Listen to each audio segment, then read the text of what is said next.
Firstly, thank you so much for taking the time out of your day to join us. You'll be glad you did, because this is the webinar that we are affectionately calling How to Use Comedy Content to Supercharge Engagement, Reach on Social Without Risking Your Brand's Reputation. Catchy, I know. Now, a couple of questions from me before we begin. And yeah, these are those rhetorical questions that you're going to answer yes to. But how many of you would love it if your social content was making more of an impact, being seen by more of your audience and getting more of a reaction from them? Obviously, all of you, right? Ask anyone responsible for a brand or business's social post, and whether they're getting 3 likes or 300,000, they want more. Engagement, reach, impact. It's the name of the game. It's how your success and your content is measured. So that's the first question. All right, question 2. How many of you would like to make next month your brand's best month on socials today? Again, stupid question. We all want that. We want everyone to be bigger and better than the last. That's just how it works. And finally, how great would you feel if your content wasn't just scroll stopping? It was the kind of content that people were waiting for with bated breath. Instead of just tricking people into giving you their attention, they'll be the ones seeking you out, waiting for your next post, desperate to be among the first to see it, share it, and tell you they loved it. Well, if you like the sound of that shit, then you'll be glad you showed up, because that is genuinely the power of comedy content. And we've got a packed half hour planned. So, there's a whole load that I want to share with you. We're going to be traveling through it at breakneck speed, because I have a habit of wanting to share everything, but I hope I've sort of turned it into a format we can actually understand. So look, let's close your other tabs, put your phone on Do Not Disturb, get a pen and paper, take notes, because this is everything that we know. We're giving it to you right now. So just a second, everybody, just a quick second. Can I ask everybody to mute themselves, please? Don't know who's, that would be perfect. Thank you so much. Awesome. All right, there we go. So, right. Before we get into it, I'm going to tell you a little bit more about me, about White Label, why we exist. Again, I'll keep this shit brief, doesn't really matter. But look, for over a decade, I was a TV producer. So I've been at the helm of the UK's most watched chat shows. I've helped to produce award-winning panel shows and comedy entertainment formats. I was even Big Brother on the last ever UK series of Big Brother. Although if you've ever seen behind the scenes, then you'll realize that's way less impressive than it sounds. There's about 14,000 Big Brothers. But the fact is, I got to be Big Brother. It was a lot of fun. I also, come on slide. Yeah, I also spent a lot of time freelancing for brands. So TV is all freelance work, and in between gigs, I would moonlight as a social copywriter, social media manager, and that sort of thing. Lots of my clients back then were really struggling with social. They were building out content based around the topics that they were convinced their ideal client avatars cared about, and that content was bombing. I mean, that must sound familiar, because that's something that we all go through. They were putting more and more time and energy and money into social, but getting less and less of a reaction every week. I was seeing brands with followers in the hundreds of thousands getting organic engagement in single figures. But the worst part of the problem was they didn't even see it as a problem. Honestly, here's just some of the stuff we heard all the time. Social media is pay to play these days.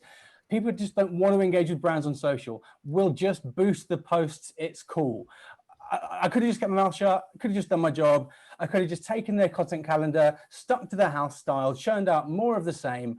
But we wouldn't be here today if that's what I'd done, which is probably lucky, really, because otherwise I wouldn't have you guys to talk at for half an hour.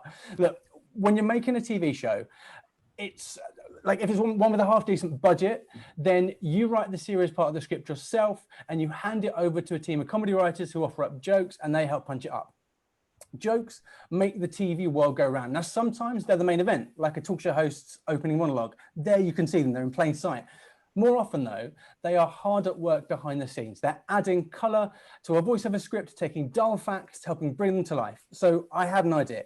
I thought, what if, instead of posting an endless stream of top tips and obsessing over adding value, we just took the things that mattered to our audience and we made jokes about them? We tried it and it worked. It really worked. Of course it worked. Look, here's an early example. Our client here was an independent living community who were determined to engage their audience, but struggling to get any kind of reaction, even with topics they knew their customers cared deeply about. Now, one of these posts was written by their team, the other written by us. They both went out on the same day. And you've probably got your own opinion about which one you'd be more likely to click on, which one you'd be more likely to engage with.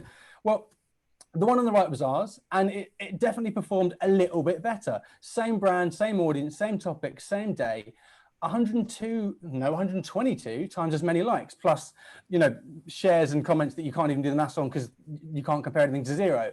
Now, we're going to go into much more detail later about the psychology of comedy and why content like this works so well. But a couple of things that I think contributed to this particular success. I think, firstly, for you to hear me say this about my own material, it's not the most hilarious joke, but the truth at the heart of it, because all jokes have a truth, that's how they work, is something that everyone in the brand's target audience can identify with and relate to. And secondly, the joke isn't about the target audience, it's of the target audience. We're writing in their voice, we're writing as them, we're showing them that the brand is one of us, they get us. And obviously, am I promising you that comedy content gives you 122 times engagement? Of course not. Every brand, every message, every audience is different. Also, cards on the table, you know, not every single in-house post was as much of a failure as this one. This is a convenient comparison, but nonetheless, these two posts, same brand, same audience, same topic, same day, and you can see just how much of a difference a sense of humor can make. So look, we were onto something, and because my brain is always thinking 10 steps ahead, whether I like it or not, my first thought was, all right, but how do we do this at scale? So the comedy writers that I used to work with, they were the best in the business, not just funny, but fast. I knew for a fact that in the time it would take me to write one kind of funny tweet for a client, they'd have written 10 that were twice as good. And I realized that if I could bring these two worlds together, the best comedy writers from my time in TV and the brands that I knew were in desperate need of entertaining, engaging content, then we could build something really special. And we did. White label comedy. In the last 6 months alone, we've crafted content for e-commerce brands, SaaS brands, healthcare products, a real estate company, one of the UK's top museums, and we've just signed a huge new client, our most high-profile client to date. And while I can't say much more than that, all I will say is that if our plans work out and if it all goes to plan, then there's going to be a shit ton of press coverage early next year, end of this year, and we're super excited. But look, there was no playbook for this kind of content before we came along. There was no set path you can follow. You know, we were flying blind, basically using everything we knew about comedy, about marketing, about psychology to experiment with forms, formats, and styles that could get those three disciplines sort of pulling in the same direction. And today, I'm going to share with you 3 game-changing discoveries and the tactics that you need to take advantage of them. So, like I said, there wasn't a playbook to this sort of stuff when we came along, but today I'm going to open ours to you if you want it. So by the end of this webinar, you will have discovered, if I can make the words appear, otherwise you'll discover nothing. Right, you will have discovered the one thing that Facebook, Twitter, and LinkedIn value over and above ad revenue and how you can use it to your advantage. The psychology of comedy and why it has such a profound effect on how much your audience feels they know, like, and trust your brand. The foolproof way to break down any brand and its audience into the ingredients you need to write jokes that have no chance of backfiring. Like, this one's crucial because, you know, a lot of brands are scared of comedy. They think it's going to backfire. It isn't. You're just doing it wrong. And finally, this is the big one, a simple technique for turning those ingredients into jokes that entertain, engage, and sell. So simple, anyone can follow it. And like, that's the big one. I said before, I'm not a comedy writer. I've been so lucky to be able to rely on comedy writers. They're better than me, but this technique, we unpicked their brains, reverse engineered what they're doing. It's so simple, even an idiot like me can follow it. So, you know, maybe you guys could, you know, with being slightly cleverer than me, you could use it too. Right, let's dive straight in with discovery number 1.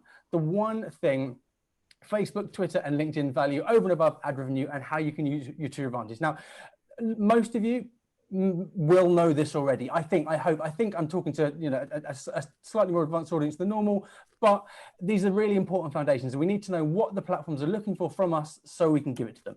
So as you'll probably know, on Facebook, the average post is shown to just 5.5% of your audience. On Twitter, only 3.6% of your followers see the average tweet. That means you're paying for content that 95% of your audience are never going to see. Now, to work out why that's happening, we need to take a step back in time. A decade ago, when we were all first dipping our toes on social, success was super easy. Every follower you had was shown every one of your posts. So as a brand, you just had to build an audience, broadcast your message. And even if it was a rubbish message, you know, some people are going to be moved to action. So you just sort of rinse, repeat, get sales, get brand awareness. Fast forward to 2020 though. And like we said, the picture is very, very different. We can't see all the posts from all the people and all the pages we follow. There aren't enough hours in the day. So Facebook, Twitter, and even LinkedIn, they need to be selective. So if they show us posts we've got no interest in, well, what are we going to do? We'll step away. We'll put down our phones. We'll stop scrolling. But they need us there so they can send us more ads. So instead, they're going to try and fill our feed with solid gold posts that we love. And the only measure they've got for that is our engagement. That's literally the only way they can tell if we like a post is if we engage. Obviously, their measures are slightly more complicated. You know, they look at dwell time and scroll time and all that, but they need our engagement. That is how they learn what we like. Every click, every share, they're not just signals that we enjoyed a piece of content, but also that others like us might like it too. And that's also crucial. So the platforms test that theory by showing a piece of content to more and more people. And if they engage, to more and more, to more and more and more and more and more. Even better, organic reach can be passed from post to post. So if this post does really well, the next one will have an even bigger initial audience. So, you know, it kind of spreads, and when things are going well, they go really well. But the opposite is also true. So if your content isn't entertaining and engaging, then you're investing your time, effort, and money into content no one's going to see. And that algorithm's negative bias goes the other way. So, you know, the failure is inherited and magnified from post to post. So things can get really bad really quickly. Brands that manage to consistently entertain and engage their audience, creating content that the audience enjoys, get rewarded.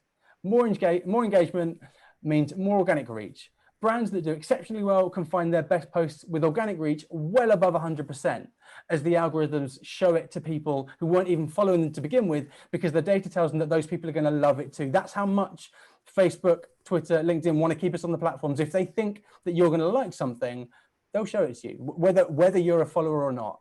Now, it's no mean feat getting organic reach above 100%. No mean feat, especially for a brand. But do you want to know what makes it a damn sight easier? I think you probably know what I'm about to say. Comedy. Comedy content gets your audience talking, and that means comments, right? Super simple. Discussion of the topic, people sharing their own stories, sharing their own jokes, and even people just commenting to tell you how much they love the post. Whatever their reason for responding, every comment counts. Plus, jokes only work when they're based around a hidden truth. We'll talk more about those later, but like, thanks to the nature of branded comedy, especially when you do it right, that truth is always going to be one that your audience wholeheartedly agrees with, and that leads to likes and shares. That's how they tell you that they agree. So, you know, basically, comedy content drives engagement directly, that increases organic reach, and that means exponentially increased ROI. You guys will have all had people insist till they're blue in the face that you can't show the ROI of content on social, but give me your spend this week and let me get you twice as many eyeballs next week. And I refuse to accept that that's not an increased ROI. So you can't prove it. You can't prove it cardinally, but you can, you know, if you can double the eyeballs, no one's going to tell you that you're not doing well. So back in 2018, Facebook changed the game for brands massively. Again, this is stuff you'll already know. They overhauled their algorithm to favor posts from friends and family at the expense of posts from pages, and brands with deep enough pockets reacted by hitting the boost button. You know, just assuming that Facebook was now pay to play, no way around it. And brands have seen their CPM, the cost of showing that boosted post to 1,000 people, at least double since then. And as the algorithm crushes organic reach more and more, high demand from more and more brands thinking it's the only way, just means that Facebook especially can just push that price up, and they will. But there's one saving grace. Paid ads and boosted posts also get cheaper when your audience is engaged. So, you know, this is a screenshot lifted straight from our own ad account.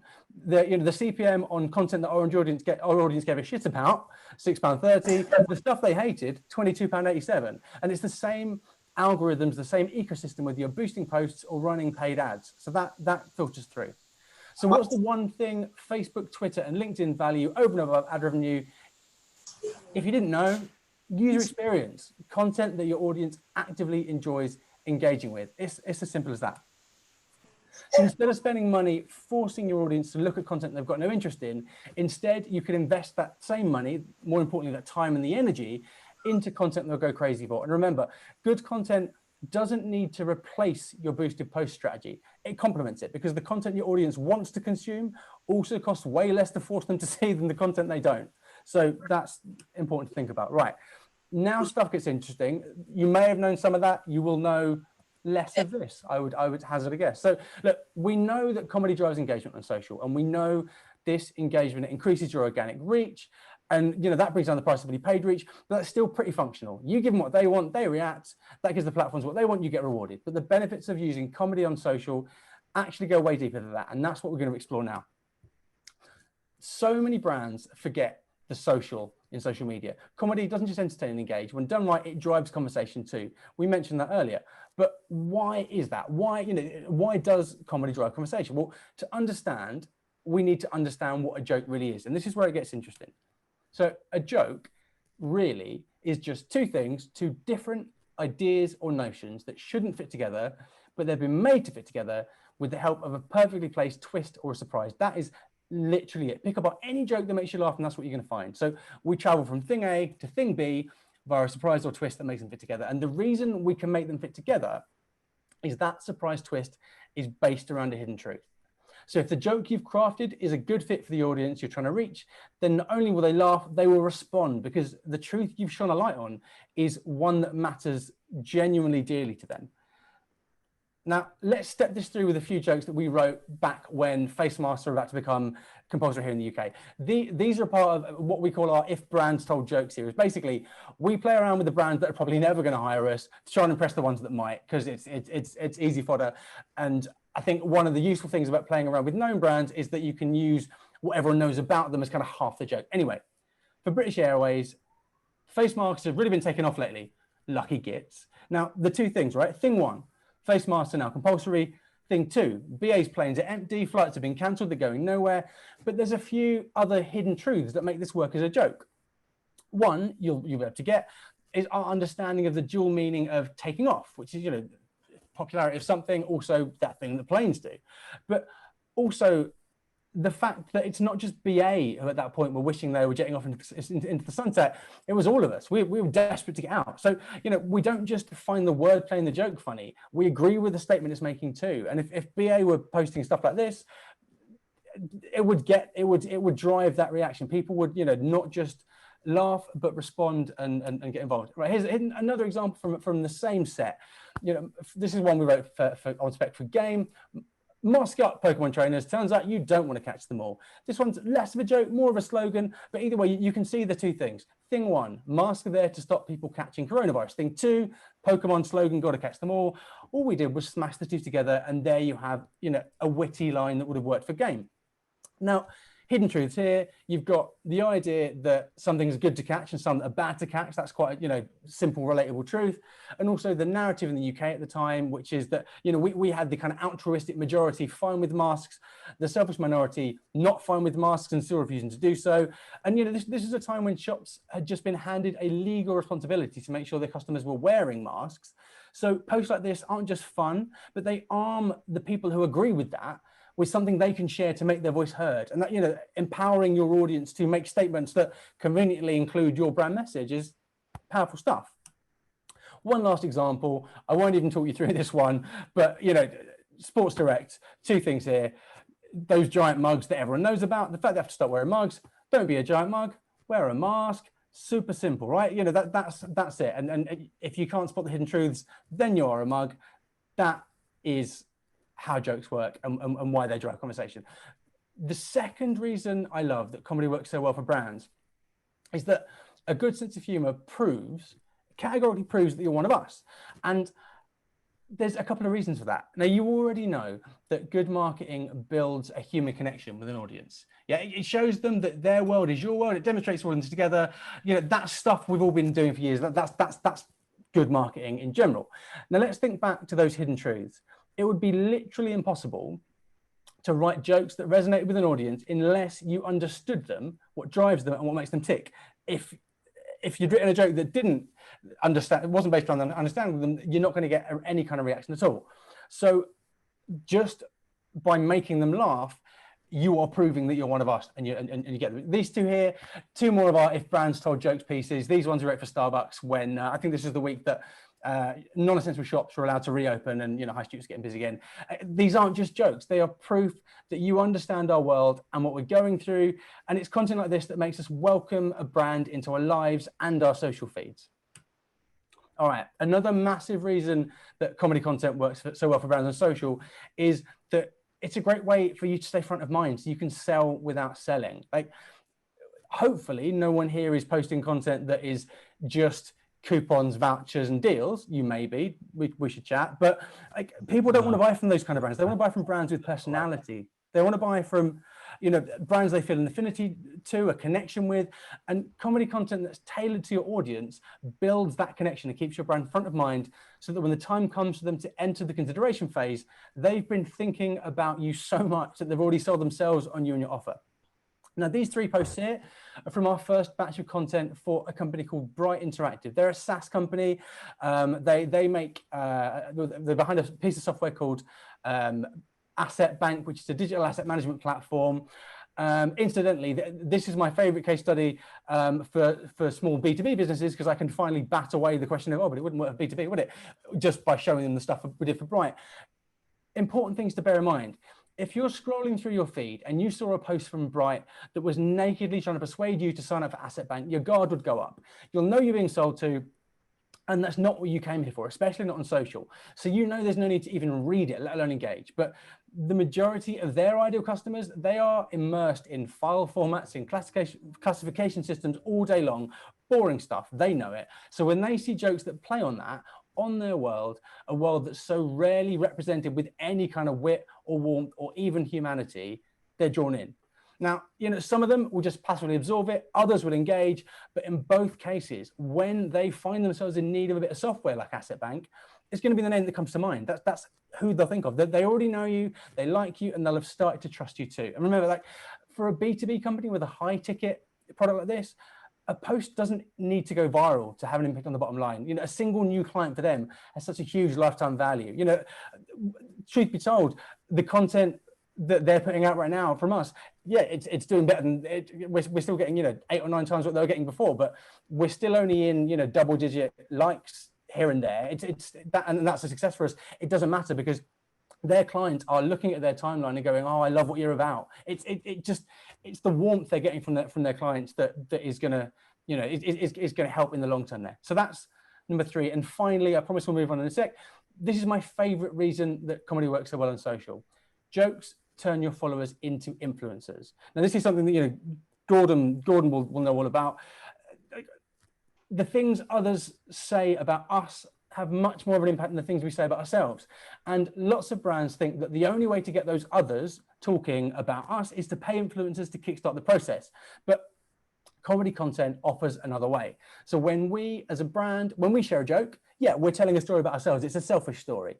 But when our audience is motivated to share that story because they found it funny, they liked it, it becomes a story that they're telling the world about us. They are telling everyone that we are fun, funny, entertaining, and that everyone should let us into their news feeds and their lives. So just by creating great content that your audience wants to share, content that just happens to include a relatable hidden truth alongside your brand's identity and your brand message, then you're turning your audience into influencers, and these ones don't send you an invoice at the end of the month. So it's slightly more sustainable, I would say. All right, look, that's 4 things as I take a sip of water and try and slow down my talking. 4 things that we've learned about the psychology of comedy. We already knew it drove engagement, but now we understand how and why it gets your audience talking. We also know that a good sense of humor is a great way to prove you're one of us, and comedy sells without selling and turns your followers into influencers who work for free. If it's your job to protect your brand, no, rewind, Adam, use the right words. If it's your job to market your brand, it's also almost certainly your job to protect it. That's what I was trying to say, which is why at this point, I think you're probably going to be asking yourself questions like this. Are the risks that come along with comedy content worth it? Sure. It drives engagement. Sure. That means boosted organic reach, cheaper paid reach, but is all of that worth putting our brand's reputation on the line?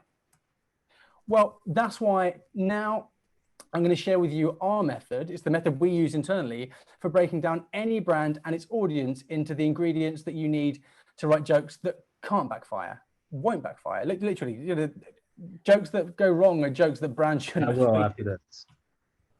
So, as these two examples show, 10 minutes. Comedy can get brands in trouble, but only if you don't know what you're doing. So the worst mistake any brand can make is to simply start trying to be funny on social. Those who do can quickly become unstuck. Oh, and can I say, whoever it is, someone's there who's leaving in 10 minutes. If you could mute yourself, that'd be awesome. The point of you being here is that. How can you tell? I mean, what does it say? Yeah. Oh. Daniel, I'm just saying, I think it's Daniel. If you could mute yourself, that would be good. Thank you.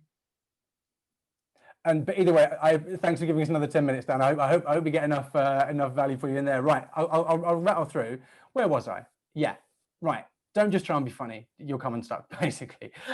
Look, remember, as we said earlier, if you break down any joke and assuming it actually made you laugh, it's just two things, two ideas, two concepts, two words, two phrases that shouldn't fit together, but have been made to fit together with the help of a perfectly placed surprise twist. That is literally all a joke is. And you know, I'm sitting next to a bookshelf full of books that insist I'm wrong. Any of those theories, boil them down, and you get to this simple point. So if you make sure that both of those things are drawn from the world of your brand and the relatable experiences universal across your audience, then it's really hard to go wrong. If you add in an extra sense check phase that just double checks, all right, are there any opinions here? If there are there ones that our audience is going to agree with, then you are more likely to offend by reposting that same boring blog for the 18th time, and I know you've all done this, than you are by tweeting a fresh, funny, brand relevant joke. Now, we needed a system for audience research that arms our writers with the ingredients they needed to write the right kind of jokes and helps them avoid the lure of the wrong ones. You know, when we started White Label Comedy, I had lots of TV level comedy writers who were great at making jokes when there were no limits, but we needed to put them in a box and make them work for brands. So we needed a system and we developed one. It's called the BSOH, or Brand Sense of Humor Breakdown Matrix. And it's the way we now break down everything there is to know about a brand, their products, features, benefits, the audience problems, basically all of the things that we could use to make a joke that's brand safe. We break them down in this manner, and it is devilishly simple, right? You just make a whole load of lists, safe lists. You pick two, you place one along the x-axis, one along the y-axis. You pick a square, either at random or because it catches your eye. You put those two ingredients in a mixing bowl, ideally a metaphorical one, and then you just see what you can turn them into. That's how we use this. And honestly, if you start with brand safe ingredients, you will get brand safe jokes. Simple as that.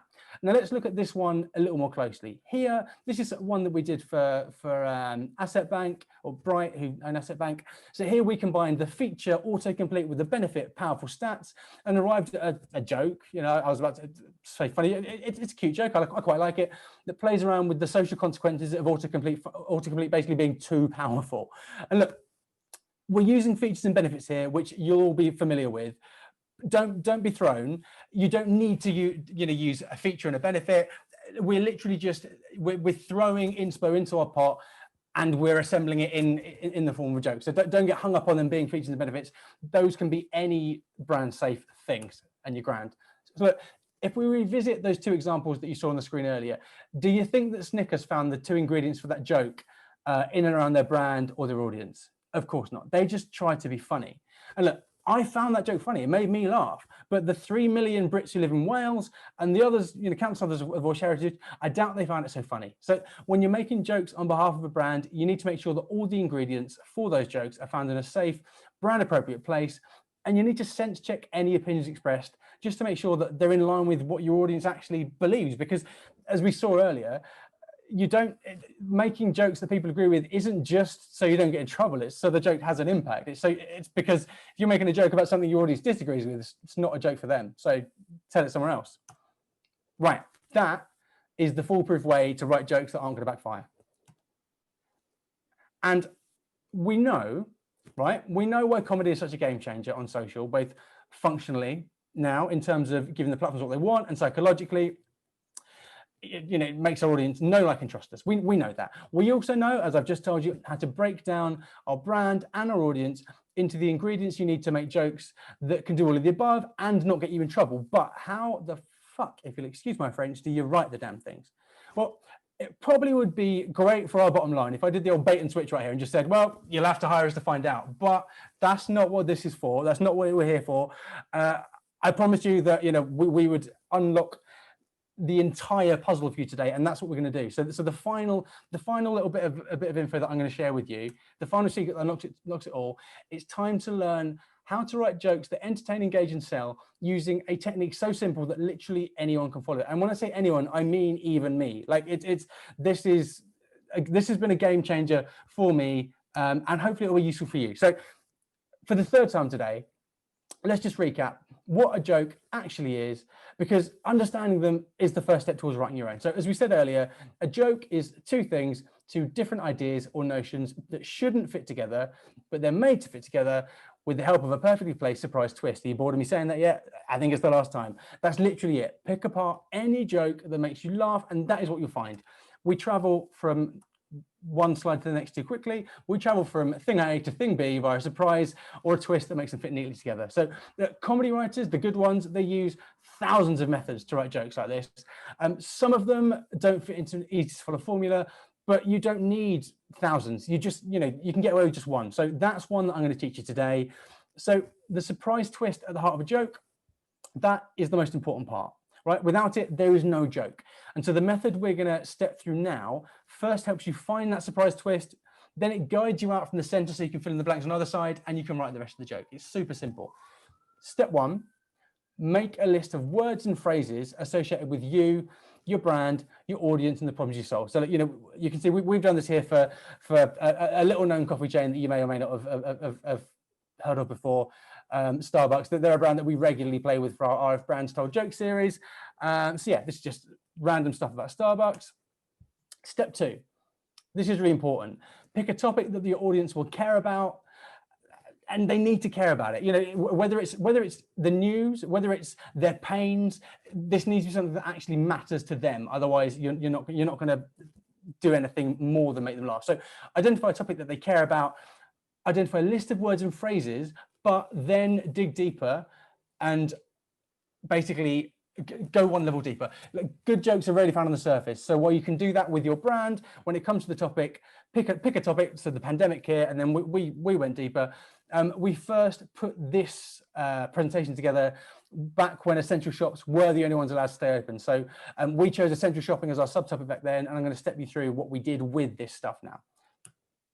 So step three, use your two lists as axes on the breakdown matrix, which, ironically, we invented this matrix to help us talk about the way we write safe comedy, and now we use it day in, day out because it's so useful for just making sure you're mapping things right. So put the list on other axis, again, any list, any axis, and just throw a dot in there and come up with amusing contrasts and similarities comparing the two things you find. Now, honestly, don't overthink these and don't try and be funny. If you try and be funny, it's too soon. Just write a big list of 10, 15, 20 contrasts and similarities. So for this one, you can get second-hand bargains in a charity shop, but you shouldn't buy second-hand coffee. It's not funny, it doesn't need to be.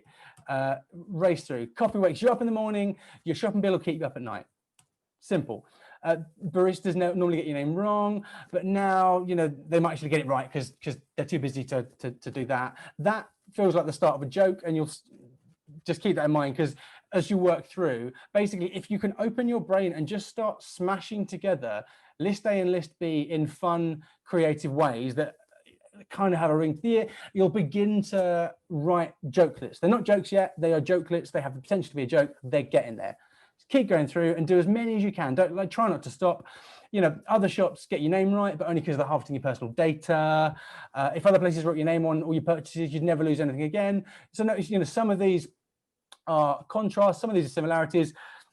The ones that feel like truths are nearer what you want them to be. The reopened shops have massive queues. Starbucks cups have misplaced queues. Again, that's beginning to feel more like a joke than the others, and that is one that genuinely just fell out of an exercise that we were running through on this. Morning coffee is now officially essential. That's something that I imagine Starbucks could have actually made a fun case for back when the essential shops thing was happening. Starbucks equals latte before work. H&M is late for work. You can see that we were sort of struggling to keep it in the list. So as you feel yourself winding down, just stop. And look, I guarantee if you follow this process yourself with a bit of time, you'll read back over the list and you will surprise yourself, because somehow out of nowhere, you've created joke lists. They're one step away from becoming jokes. And we're going to do that with one of them here in step 4. So choose your favorite. I've chosen mine. And then you just construct a sentence or a couple of sentences that, as we said earlier, take us from A to B via the surprise. That's important. A to B via the surprise. So the kernel of an idea we had about massive queues and misplaced queues becomes, we're training our baristas to reduce the queues, especially in the middle of names like Adam, right? Now, a couple of things to bear in mind. The setup, it's not funny. We're training our baristas to reduce the queues. That's just a statement of fact. The punchline, likewise, on its own, it's not funny, especially in the names like Adam. But together they are funny because the effect of the second half, what it has on our interpretation, our understanding of the first half, it's changed the meaning. So, you know, that's all you need to do to write a joke. That's literally it. You've written a joke, right? And, you know, someone we wrote a little while back, if I'd written one based on the day's news, it might be a bit funnier. But the point is, it's really easy and even I can do it. Now, comedy writing is half art and half science. And of course, the art takes time to perfect. You know, and so much of it is in the editing as well. But the science, the nuts and bolts, no matter what anyone tells you, that really can be taught, and you've just learned it. So just to recap what we've learned, first, we discovered that the one thing Facebook, Twitter, and LinkedIn value over and above ad revenue is user experience. And that means that content that your audience actively enjoys engaging with, which is rewarded with boosted organic reach and cheaper paid reach. We also now understand the psychology behind comedy's success on social and how it gets your audience talking, why it's a great way to prove you're one of us, and the reason it helps you sell without selling and turn your followers into influencers. And we share with you the White Label Comedy brand sense of humor breakdown matrix, which is genuinely a foolproof way to turn any brand and its audience into the ingredients you need to write jokes that have zero chance of backfiring. And now we've taught you a method that you can use, or anyone on your team can use, to write jokes yourself. A technique so simple that literally anyone can follow it. Look, that is what I call a jam-packed webinar. Normally at this point, I would segue into a killer pitch that tells you how we can do all that for you, but I'm not going to do that today. I wanted to make it all about the value, so we're going to dive straight into a Q&A. I will leave my email address up on the screen. It's adam@whitelabelcomedy.com. You know, if what I've said has struck a chord and you'd rather have a team like ours helping you out than go it alone, then by all means get in touch. Likewise, you know, that link there, whitelabelcomedy.com/starter pack is a great way to start working with us. But I'm going to give my voice a rest for just a second and see if anyone's shared any questions with Gordon. So shall I stop sharing my screen? Yes. Gordon, I'm going to stop sharing.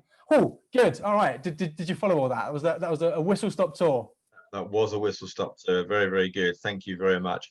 We do have some questions. And let me just scroll up. Ruth Allen was asking about what about cultural competencies and you know, I guess on more religious grounds as well. Is there a concern about you know, what one race might find funny, another may not, and you know, what's the view on that? I think it all starts with your audience. I think it's unwise for brands to make jokes about race and religion. It's unwise for brands to make jokes about politics even. Well, rewind. It's unwise for brands to make jokes that split the audience down the middle. So for instance, just focusing, I'll talk about race in a second, but focusing on politics, you can make a joke about politics that everyone on both sides agrees with, you're golden. If you make a joke that goes against Boris, then you're going to offend half. Well, right now you might not, but you know, you'll offend half the audience, and that's dangerous. So unless you're writing jokes for the Labour Party, you shouldn't take that line. But again, that's why it's not about trying to be funny as a brand. It's about turning your brand, everything there is to know about you, the topics that matter to your audience, and their beliefs into jokes. You know, so I find it very hard to believe that there is a brand whose identity is based around any of the divisive race and religion topics. If it is, great, because they know that their audience, you know, that your jokes really just reflect back something an audience member already believes. You know, we don't just share a joke because it's like, oh, that's funny.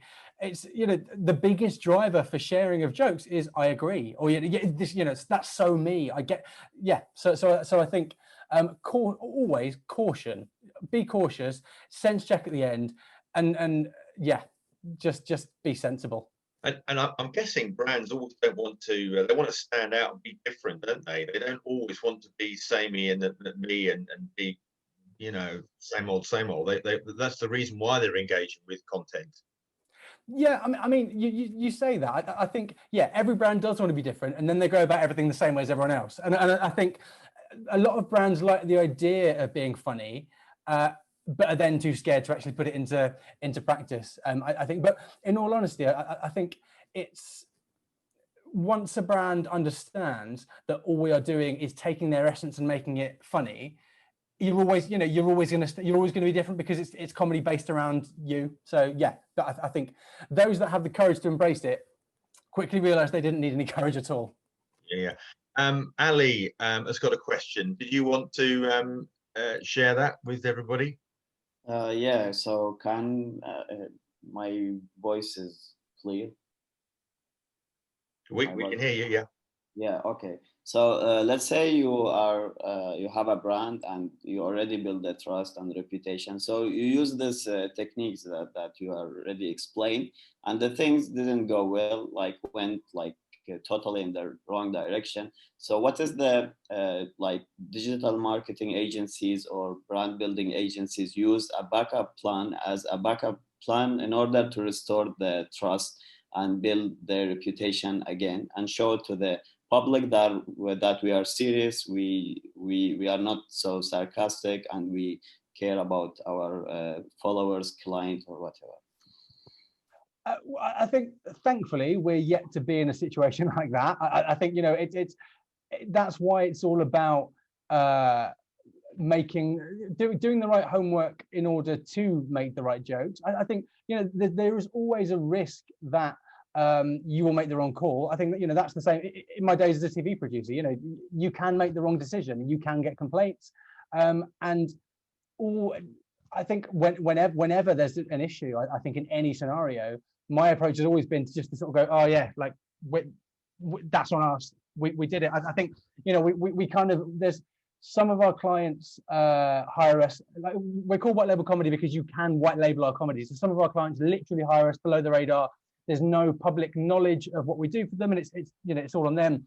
But written into our agreements is that they can break that if they need. So if they need to go, oh yeah, you know, we hired an agency, they fucked up, we're happy to be that fall guy, but we're not going to put ourselves in that position, because it's unnecessary. I think, yeah, I think it's wise to want to know what the plan B is if it goes wrong, but if you expect it to go wrong, then you're telling the wrong jokes.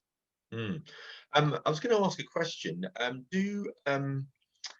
You've talked about posts from a written joke perspective. What about jokes on video? Is that something that you do as well?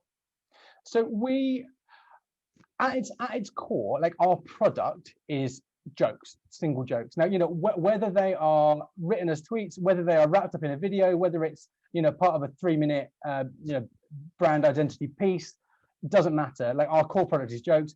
We do most of our business is short form, disposable social. That's most of what we do. But yeah, I think the great thing about what we are is really white label comedy is just me and now some other copywriters with a jar of funny brains on my desk. You know, pour a brief in, the hive mind ruminates, stuff comes out the other side. You make sure it still works from a marketing perspective.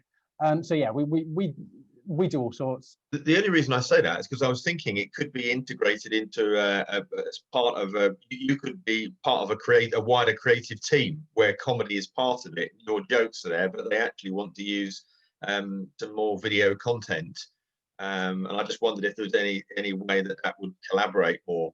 Yeah, I mean, I think the one thing that we always really encourage our clients to do is to use our content in as many ways as they can. So, you know, from a base perspective, for slightly boring clients, don't tell anyone I said that, but there's lots of blog posts, and we're sort of giving them fun ways to get those blog posts shared, and so we're basically turning the content into a funny hook that is going to make you want to read it, and we then encourage them, and they actually often do, work those jokes back into the piece, so the blog post itself is funny.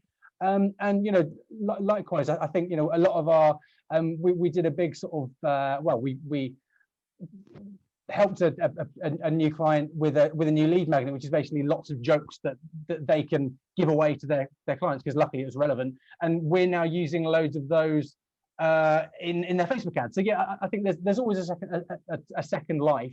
The other thing which is really important is, we work direct to brand, but we also work via agencies. We slot in as and where people need us. So we're sort of, I think the more you can use jokes, the better, especially if you haven't got, what you don't want is people to be seeing the same joke more than once. I don't think but yeah, I think multiple uses in clever ways is a great way to make more of your money. Yeah, no, okay. So Elliot is saying, do you focus mainly on wordplay jokes, or do you use visual metaphor jokes? And if so, have you noticed any difference in their performance? Do you know what? No. So I prefer wordplay. Here's the thing: is wordplay. It's super clear right from the go. It's like, right, here's a joke. So you're telegraphing. Here's a joke. I've got a joke for you. And for an American audience, that's often actually quite necessary. For a British audience, it's less necessary. I think it's more about whether or not you've nailed something that matters to the audience, and less about whether you made a wordplay joke or you were, a piece of biting satire. That's the biggest difference in terms of response. So, we no kind of humor is off the table.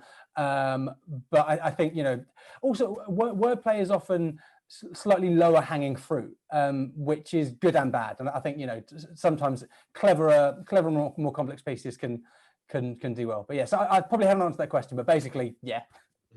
Are there any specific sectors that do really well, like industries that lend themselves really well to jokes?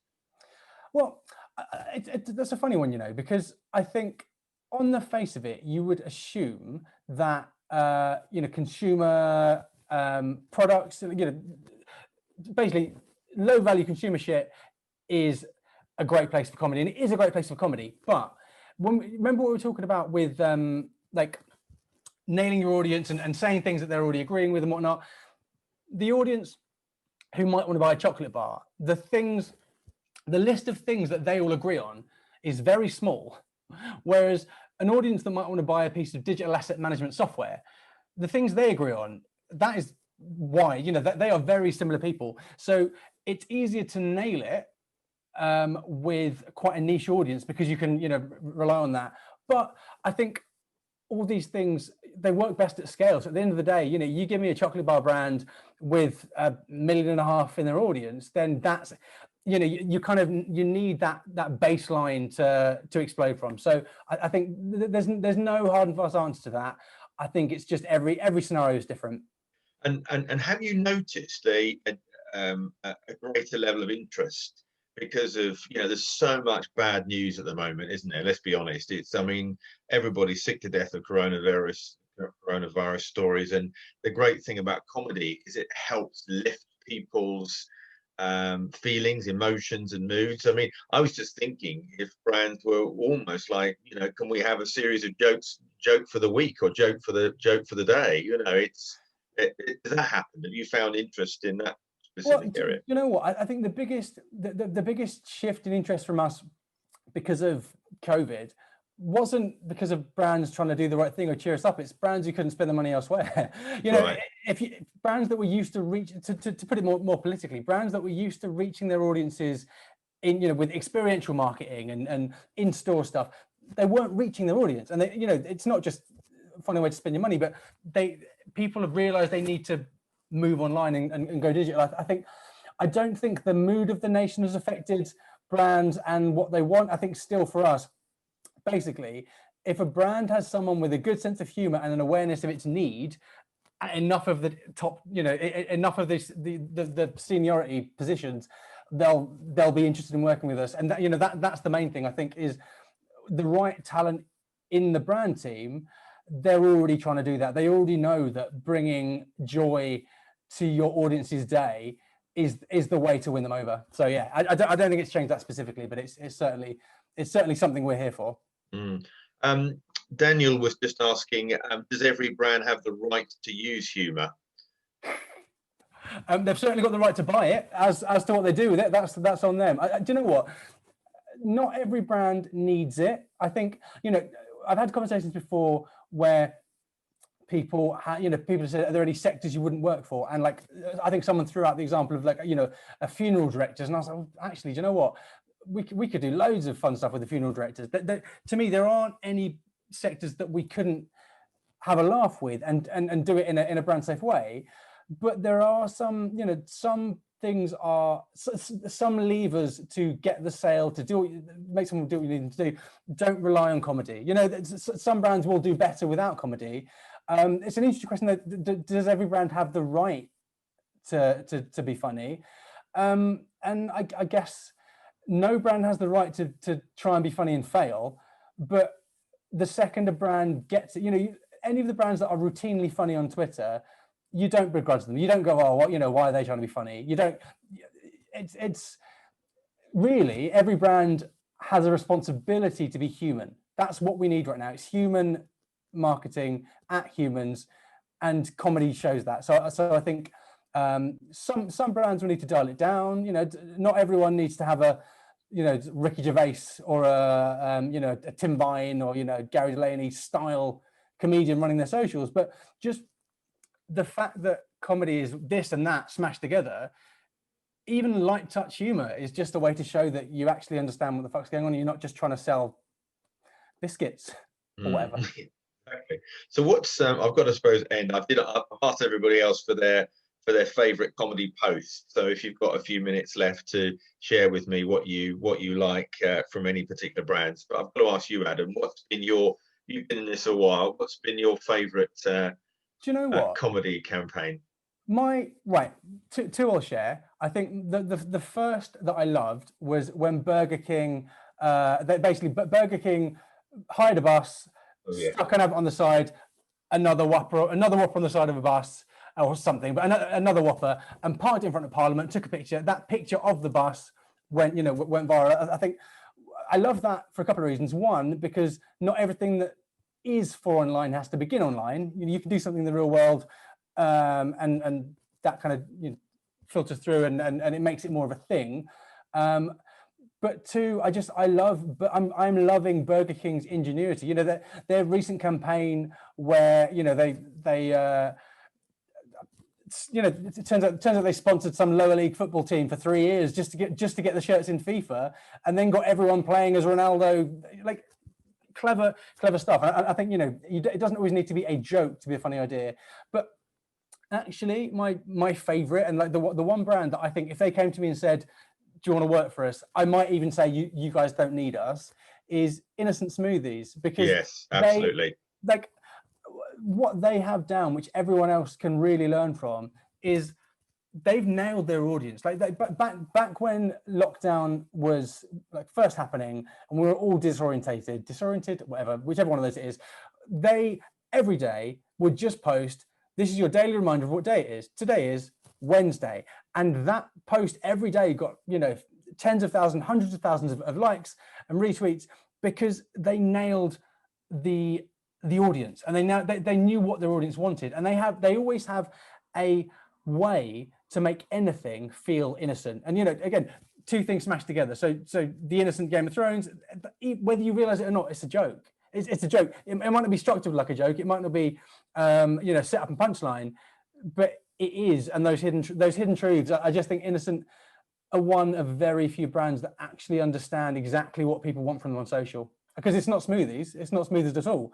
It's personality, and they've got it in droves.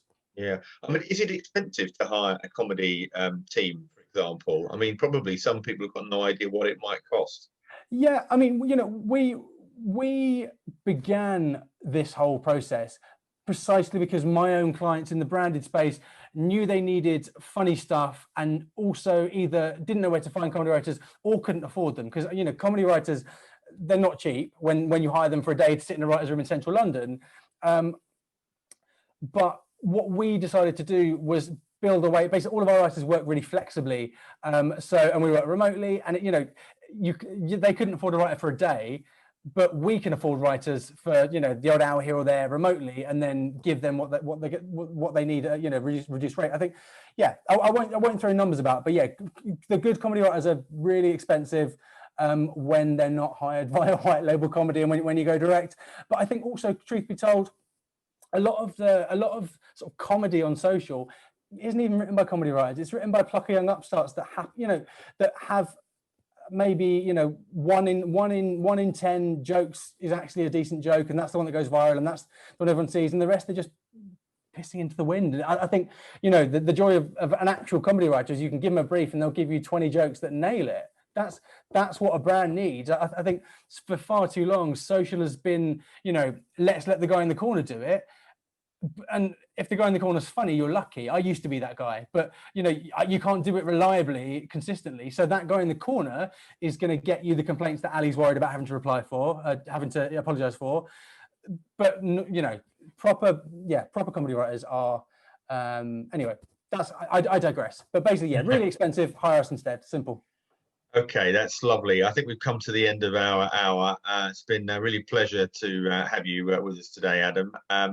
And if anybody, you're going to see, if anybody wants a copy of this webinar, they can do, or will, if you want Adam's contact details to have a chat with him afterwards, then please do. If you want to find out any more about the BCMA, then do contact me, gglenister@thebcma.info. But now, thank you so much for taking the time out to join us. Thanks so much. It's been great, guys. Thanks a lot.